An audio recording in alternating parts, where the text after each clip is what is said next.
नमस्ते, मैं हूं आपके साथ जसप्रीत कौर। ईरान अमेरिका के बीच जो स्विट्जरलैंड में वार्ता हुई उसके तुरंत बाद ही ट्रंप बातचीत को कैंसिल करने की धमकी दे रहे हैं। तेहरान न्यूक्लियर मॉनिटरिंग के नए नियमों से इनकार कर रहा है और अमेरिकी राष्ट्रपति इस पर भड़क गए हैं। एक बार फिर से इन देशों के बीच की कहासुनी बढ़ रही है और डील खतरे में नजर आ रही है। दरअसल अमेरिका और ईरान के बीच चल रही कूटनीतिक बातचीत फिर से उलझी हुई नजर आ रही है। स्विट्जरलैंड वार्ता के बाद एक बार फिर से दोनों देशों के बयानों में बड़ा अंतर दिखाई दिया है।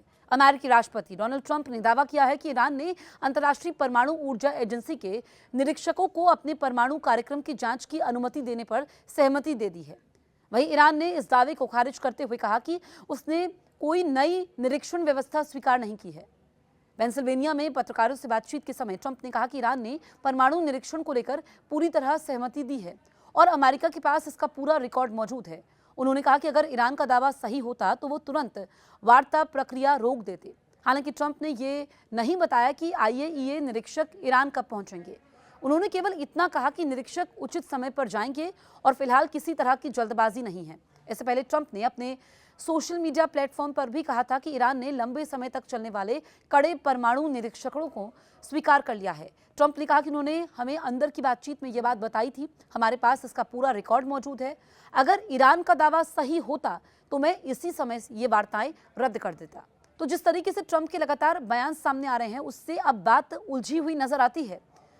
ट्रंप ने न्यूक्लियर मॉनिटरिंग को परमाणु ईमानदारी सुनिश्चित करने की दिशा में बड़ा कदम बताया। ट्रंप ने यह भी घोषणा की कि अमेरिका फिलहाल स्ट्रेट ऑफ हॉर्मूज पर किसी नौसैनिक नाकेबंदी की योजना आगे नहीं बढ़ाएगा। हालांकि उन्होंने चेतावनी दी कि जरूरत पड़ने पर अमेरिकी जहाज फिर से कार्रवाई के लिए तैयार रहेंगे। दूसरी ओर तेहरान ने साफ कर दिया कि उसने वार्ता के समय ऐसी कोई नई प्रतिबद्धता नहीं दी है। ईरानी अधिकारियों का कहना यह है कि परमाणु निरीक्षणों को लेकर उनका सहयोग पहले से मौजूद नियमों और समझौतों के तहत ही जारी रहेगा।